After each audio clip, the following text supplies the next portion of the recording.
Ang programang ito ay rated SPG. Striktong patnubay at gabay ng magulang ang kailangan. Maaaring may masiselang tema, lengguwahe, karahasan, sexual, horror o droga na hindi angkop sa... Which means, sa'yo mapupunta ang majority ng kayamanan ni Tanda.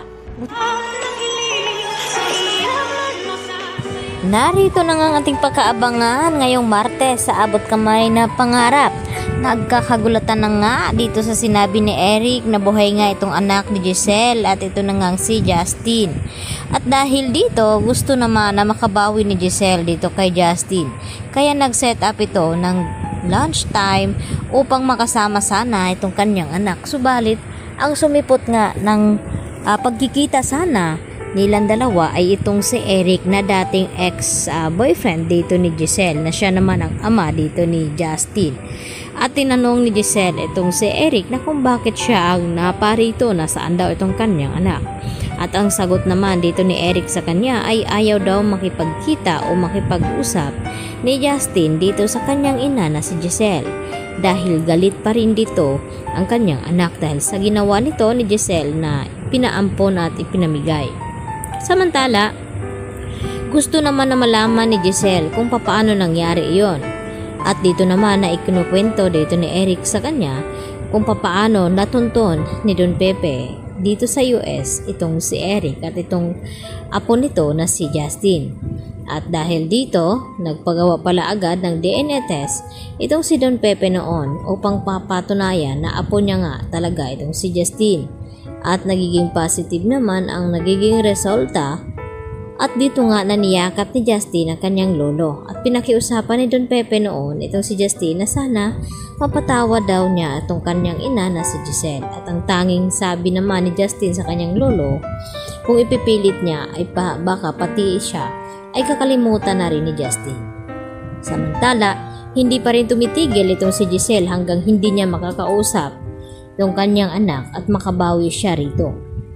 At dahil dito, nagpakita naman itong si Justin dito sa kanyang ama na si Eric at sinabi na Pasko naman ay may gusto siyang ibigay nito itong hair clip na ibinigay noon pala sa kanya ni Giselle at nagpapanggap na siya nga raw ang kanyang tita Giselle. At dito naman na siguraduhin daw ni Justin na masasaktan itong si Giselle kapag ibinabalik niya itong clip ng buhok nito. At dito nga na dumating itong si Justin habang kasama ni Giselle itong si Annalyn na nagla-lunch at hinihintay ang pagdating ni Justin. At nang yakapin sana ito ni Giselle ay pinigilan naman siya dito ni Justin at ibigay lamang at pinamukha ni Justin itong hair clip na ibinigay noon dito nga ni Giselle at hanggang sa umiyak na naman ito.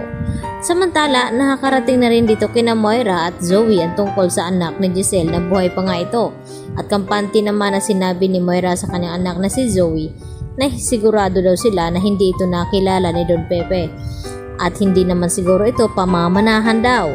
At dagdag pa ni Moira sa kanyang anak na sigurado daw siya na kay Zoe daw ipapamana ang majority ng kayamanan dito ni Tanda na ngayon nga ay talagang hindi pa ito nagkamalay at conscious pa rin ang kalagayan ngayon ni Don Pepe.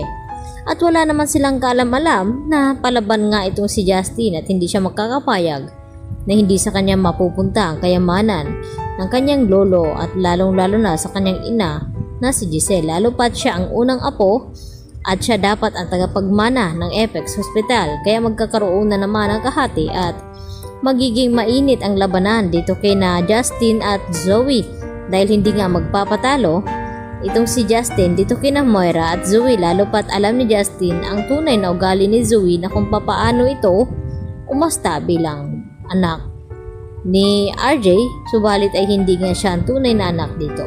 Kaya yan po ang ating pagkatutukan sa bagong yugto ng Abot Kamay na Pangarap dahil mas marami pa tayong aabangan tungkol dito sa mag-ina na si Giselle at Justin. Yan lang po at marami pong salamat sa inyong pakikinig at panonood. Bye-bye!